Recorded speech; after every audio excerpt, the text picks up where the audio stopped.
Welcome friends. আজ আমরা 19 শতকের সতীদাহ প্রথা নিয়ে আলোচনা করব। দেখো, প্রাচীনকালে হিন্দু সমাজে একটা কুপ্রথা প্রচলিত ছিল, সেটা হচ্ছে সতীদাহ প্রথা। স্বাভাবিকভাবে জানা যায় যে মৃত স্বামীর জ্বলন্ত চিতায় তার স্ত্রীকে ইচ্ছার বিরুদ্ধে পুড়িয়ে মারার যে প্রথা, সেটাই সতীদাহ বা সহমরণ প্রথা। এটা একটা কুপ্রথা ছিল।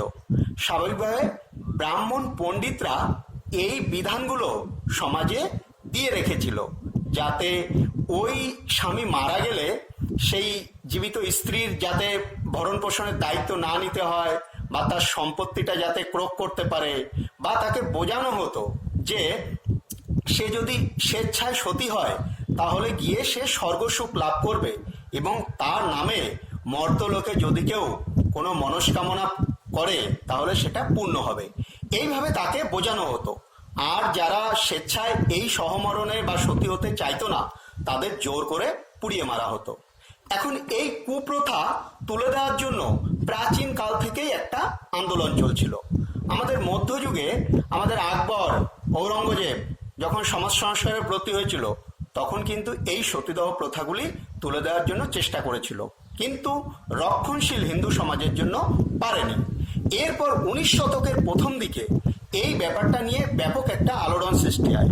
এর জন্য প্রথমেই যে ঘনশ্যাম রায় নামক একজন নিজামত আদালতের প্রধান আছেন, তিনি এই ব্যাপারটাকে নিয়ে শোরগোল তুলেছিলেন যে সতীদাহ প্রথা আইন বিরুদ্ধ, এটাকে তুলে দিতে হবে। এরপরে আমাদের ইস্ট ইন্ডিয়া কোম্পানি এ বিষয়ে একটা নজর দিয়েছিল। 1813 সালে কোম্পানি কিছু সনদ বা কোম্পানি কিছু নির্দেশ জারি করেছিল। সেখানে বলেছিল 16 বছরের নিচে কেউ সতী হতে পারবে না, স্বেচ্ছার বিরুদ্ধে কাউকে সতী করা যাবে না, বা গর্ভবতী নারী বা ছোট শিশু সন্তান থাকলে সেই নারীকে সতী করা যাবে না। এরপরে আমাদের জন আনস্ট্রুথার নামক একজন সুপ্রিম কোর্টের বিচারপতি, তিনি কিন্তু এই বিষয়টা নিয়ে 1818 সালে তার মতামত দিয়েছিলেন, বলেছিলেন সতীদাহ প্রথা সম্পূর্ণ আইন বিরুদ্ধ। এইভাবে কিন্তু একটা প্রচেষ্টা 19 শতক থেকে চলছিল। এরপর আমাদের ধরো ওলন্দাজ বা ফরাসি, ডেনমার্ক, যে সমস্ত বিদেশিরা আমাদের ভারতে বাণিজ্য করছিল, তারাও কিন্তু এই ব্যাপারটা সুনজরে দেখেনি, কিন্তু তারা কিন্তু কখনো আইন করে এই প্রথাটাকে তুলে দিতে পারেনি। এই প্রথার বিরুদ্ধে যিনি সব থেকে বেশি সরব হয়েছিলেন, তিনি হচ্ছেন আমাদের আধুনিক ভারতের পথিক রাজা রামমোহন রায়। তিনি মনুসংহিতা নামক একটা গ্রন্থ থেকে উদ্ধৃতি দিয়ে বললেন যে সতীদাহ প্রথা সম্পূর্ণ আইন বিরুদ্ধ এবং শাস্ত্র বিরোধী। তিনি জীমুদ্বাহনে দায়ভাগ নামক একটা গ্রন্থ প্রকাশ করে বললেন যে এই গ্রন্থে লেখা আছে মৃত স্বামীর সম্পত্তিতে তার স্ত্রী পূর্ণ অধিকার পাবে। শুধুমাত্র রক্ষণশীল সমাজ এই সম্পত্তি প্রয়োগ করার জন্য এই সতীদাহ প্রথা চালু করে রেখেছে। এরপর তিনি সংবাদ কৌমুদী পত্রিকায় এ বিষয়ে তার মতামত দিতে লাগলেন। তিনি 300 জন ব্যক্তির একটা গণস্বাক্ষর নিয়ে ইংল্যান্ডের পার্লামেন্টে গেছিলেন।